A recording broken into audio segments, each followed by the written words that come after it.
You're a farmer with no formal training. Your boots are falling apart.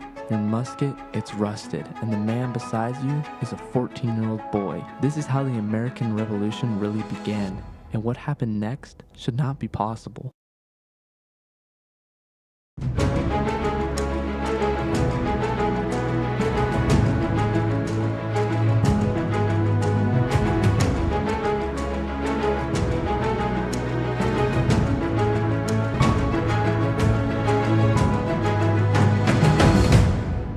You've been lied to. They told you it just started with the Tea Party. It was just taxes. But what if I told you the real reason that America got into the Revolutionary War before it was America? Nobody really talks about that. That's what we're talking about today.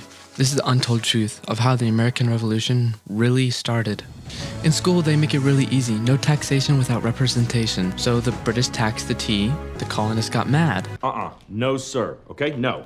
So the colonists decided to dump it into the harbor. Boom, now we have the Revolutionary War. That version, it leaves out a lot of stuff, and of course I know we go a lot deeper in our history books, but that's the main gist of the beginning of the story.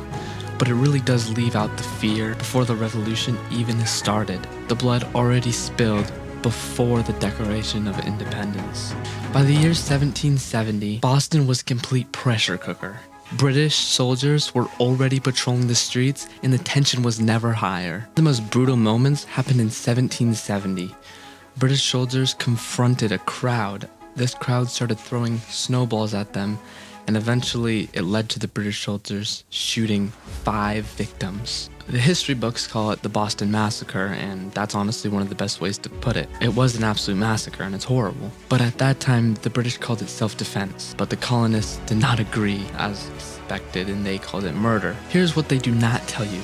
John Adams, yes, our future president, actually defended the British in court and won. So what was that final straw? Well, it's what we know, the Boston Tea Party. But we know Parliament didn't back down. They doubled down. They closed Boston's port. They shut down local government. Soldiers were now allowed to live in your house. People weren't just angry, they were terrified. It wasn't about tea, of course. It was about surviving and preparing for war. So what was the turning point? On April 19th of 1775, the world changed. British troops marched to seize weapons from the colonists. But we didn't like that, so local militia met them at the road. We don't know who till this day, but someone fired that first shot, and after that all hell broke loose. But when it was over, the British were running it, and this was the beginning of the revolution. This wasn't just a neat story in a textbook. It was actual fear and courage, bravery. It was a decision to stand when running would have been easier. The next time somebody tells you it was about taxes, remember, the revolution started in the shadows, and the full story, we're just getting started. This was just a super quick video that I wanted to make about the beginning of the revolution. Next week, we're gonna double down on it and really get deep into this topic. So I hope you guys enjoyed this little topic. Like and subscribe, and I'll see you for part 2 next week. God bless.